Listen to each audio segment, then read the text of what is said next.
hadith number 34. أحسن الله إليكم.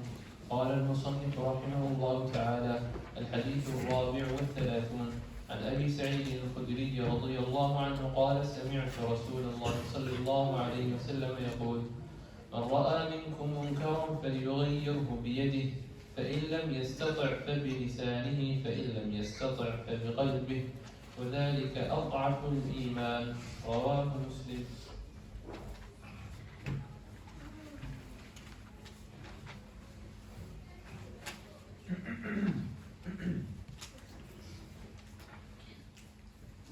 جزاك الله خير. طيب الحديث الرابع والثلاثون, hadith number 34 has been narrated بطريق أبي سعيد الخدري رضي الله تعالى عنه. By Abu Sa'id al-Khudri رضي الله تعالى عنه, who is from amongst the six who did what? Built the highest buildings or not? What was it? 7. Most narrations, yeah. 6. 7. 7. طيب. So he's from amongst those that have narrated the most hadith from the Prophet sallallahu alaihi wasallam. He said that I heard the Messenger sallallahu alaihi wasallam say, من رأى منكم منكرا فليغيره بيده فإن لم يستطع فبلسانه فإن لم يستطع فبقلبه وذلك أضعف الإيمان. Like before we go into this is regarding al-amru bil ma'ruf wa nahy anil munkar, commanding with the good and forbidding with the evil. And the commanding of the good and forbidding of evil has a high station in Islam. Something that is noble, something that is imperative, something that is ahyanan obligatory, if you're able. طيب. And Allah Azza wa Jal praised those that command the good and forbid the evil. Allah Azza wa Jal, He said, كنتم خير أمة أخرجت للناس تأمرون بالمعروف وتنهون عن المنكر. That you are the best of the nations أخرجت للناس, that were put out to the people. تأمرون بالمعروف وتنهون عن المنكر وتؤمنون بالله. You command with the good and you forbid the evil and you believe in Allah subhanahu wa ta'ala. So Allah Azza wa Jal praised those that command with the good and forbid the evil. And it's not like some people, as they say, oh, mind your own business and ليس لك دخل في هذا. You're a nosy person commanding the good and forbidding the evil and telling me what to do, and you can't judge me and only God can judge me, and the likes of these things. The asal is, if someone does something publicly that is wrong, then you should correct it if you're able. And we'll talk about the levels of correcting and the likes. طيب. As for those people that want to do ta'atil of this amr, and there are many, from the munafiqun, from the hypocrites, and from the liberaliyin, those that are liberalists and socialists and kuffar, and people that want to diminish the light of Islam and the nur of Islam, then they hate this affair of commanding the good and forbidding the evil. They wish that evil and foul actions and speech is spread amongst the Muslims. And it happens in darajat. So they do it in secret, they do it in open, they do it gradually. They want sin to be widespread amongst the Muslims up until it becomes normal. And they want this affair of commanding the good and forbidding the evil to be wiped away. And this is happening everywhere in the world. Even the last countries that used to do al-amru bil ma'ruf wa nahy anil munkar have been restricted so much in the roles that they used to have. They used to have people that would go around and advise the people, remind the people about salah, it's salah time, it's time to pray, close your shops, wear your clothes above the ankle, don't wear this thing that's haram. Why do you have a shirt that says Happy Christmas? Kada. You command the good and forbid the evil. But they have been restricted so much, and so this affair of commanding the good and forbidding the evil has high station in Islam, and Allah Azza wa Jal praised those people that do so. And Allah Azza wa Jal dispraised the Jews and the Christians and Ahlul Kitab that let go of this affair and did not use to command the good and forbid the evil. So the Prophet ﷺ here, he mentions the levels of commanding the good and forbidding the evil. And so the Prophet ﷺ, he said, "Man ra'a minkum munkaran falyughayyirhu biyadihi." Whomsoever amongst you sees some evil, then let him change it with his hand. We're going to do ta'liq in a second. We're going to comment on this in a second. فَإِن لَمْ يَسْتَطِعْ, and if he's not able, then let him change it with his tongue, with speech. And if he is not able, then let him change it with his heart. وَذَلِكَ أَضْعَفُ الْإِيمَانِ, and that is the lowest of iman. Like the first level, if you see some evil, you change it with your hand. That is specifically for those people that have sultah, they have authority, and they've been given authority, like the rulers and those that they have placed in charge. Like the rulers and those that they have placed in charge. Also the parents in their own household. They have been given authority over their children. And so they have to command the good and forbid the evil and change it with their own hand. If one of the children is listening to music, they turn it off. They change it. They have the power to do that.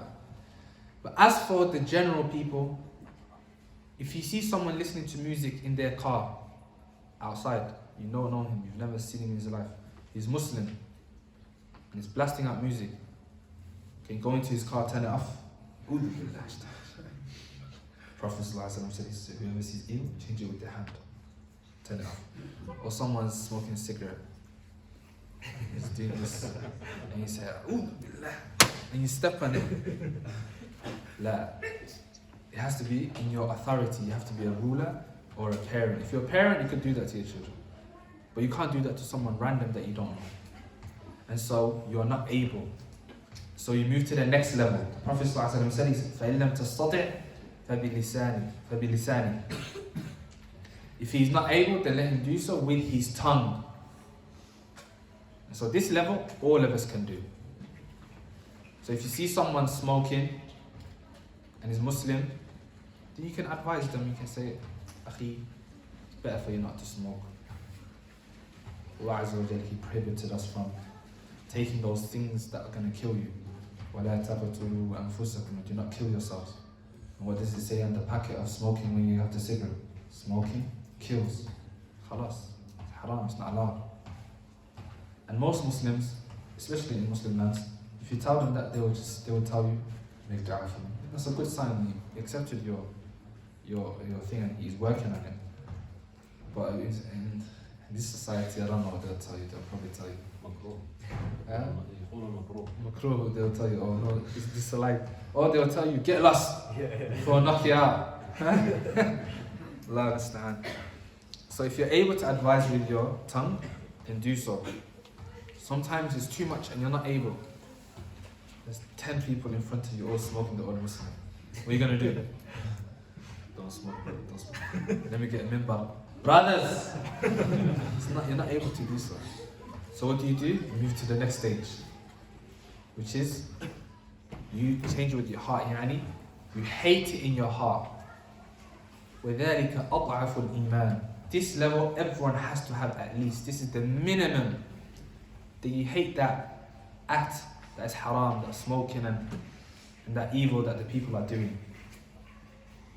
That is the lowest of iman, and that shows you that iman it is of levels.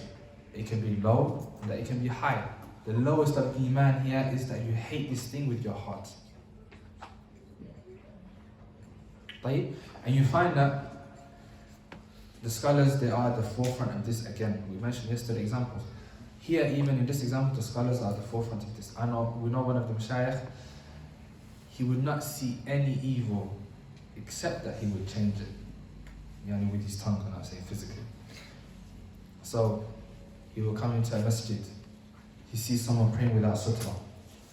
The sunnah is that you have a sutra. You place something in front of you before you pray. See someone praying without sutra. And he's just finished his salam. He's going to say, Akhi, it's sunnah to have sutra. The Prophet ﷺ said, he mentioned the hadith, make sure you have sutra next time. Okay, inshallah. And they see the sheikh's old big beard, they'll accept it. Sheikh Muqbil, he mentions that he knew someone like this as well. That anywhere, if he would go anywhere, he would command the good and forbid the evil. And Sheikh Muqbil said, when I went to the masjid at the beginning and there was so much shirk, there was adriha and people worshipping saints and idols. I said, if I brought him to the masjid, I wonder what he would start with first. Will he start with the saints? Will he start with the graves? What will he start with? And we said, and he actually did come, and he was commanding the good and forbidding the evil, everyone he saw. And so, people are darajat, but it's something praiseworthy to do that. It's not something dispraiseworthy. But of course, you do it with rifq and lean, you do it with gentleness. You don't force it down someone's throat. You don't do it in a way where you're going to make them dislike this good or commanding them or forbidding them from this evil. If you're like, for example, say you're like someone's uncle and you have a nephew, and then say for example, he's in the car, he's listening to music. Do you have the authority to turn it off? And you're the nephew? No. You're the uncle? Yeah. Yeah, that's fine about that. Yeah, generally, yeah.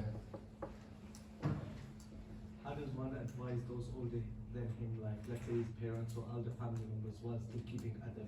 Yeah, he has to have a lot of mannerisms. You have to figure out the best way.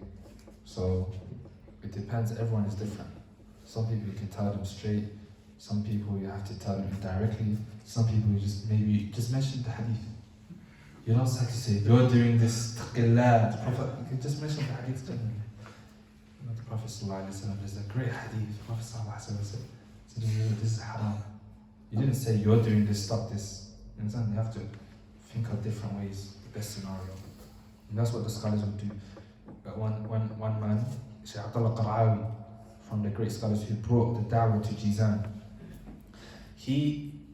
they saw someone who was, there was someone that stopped coming to Salat al-Jama'ah, praying in congregation in the masjid with the men. And so he wanted to advise him. But he didn't want to be direct, so he thought of which was the best way.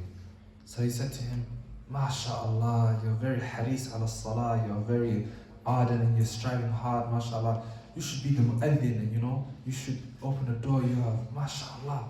And he was like, I am, MashaAllah, I am, MashaAllah, okay, absolutely. And from that day, he was always praying in the masjid. So he came from another direction and he did the same job. So you don't always have to be direct. Sometimes being completely direct to someone you don't know is rude. And they will take it in a bad way. And you won't achieve the goal that you wanted. You wanted to help them. The whole reason of this is to benefit that person. It's not to make him go further away. Right? So you have to think of the best possible way with rifq, with gentleness and with kindness and hikmah and wisdom. Right? So that's the end of the hadith. You change it with your hand. Put your mask down, I can't hear you. Sorry. For the person that has the ability to change it with their tongue, whenever they see evil and they choose the akhir, is there an ithmi? That they choose not to. Yeah. They are able to and they're not to. Yeah, They they don't. do it sometimes. They Allah. Can't give you better. Allah, I don't know. They could be. But it's min al-khudlan, you're going to see in a minute. It's min al-khudlan that you see your brother in Islam doing something wrong. Yeah. And maybe he's ignorant, maybe he doesn't know. You're able to help him, you're able to better him, and you ignore him. It's min al-khudlan, it's like forsaking him basically. Like, so what if you know that's wrong, but you don't have the knowledge to be able to? that's something else. You do it in accordance to your ability. You don't mention something you don't have knowledge about. Like, but obviously you would have knowledge to know if it's already haram. Yeah, but you don't know like the exact proofs. Like, you could still maybe, if he asks you for proof, then you could find out before. Try to find out before you go to him or the likes. But some things everyone knows is haram. Music, everyone knows is haram. Alcohol. The likes of these things, everyone knows is haram. Some people just need a reminder. You don't have to say, music is haram, stop listening to it. You don't need to use those explicit words. You just need to say, look, well, I know it might be hard in this society, and we all know music's haram, but you could die any second. You remind about death and maybe remind about something else, and it will have the same goal. But you try to be as kind as possible. طيب, questions after. Remember your questions for after. طيب, it's nearly Asr, so we have to keep moving.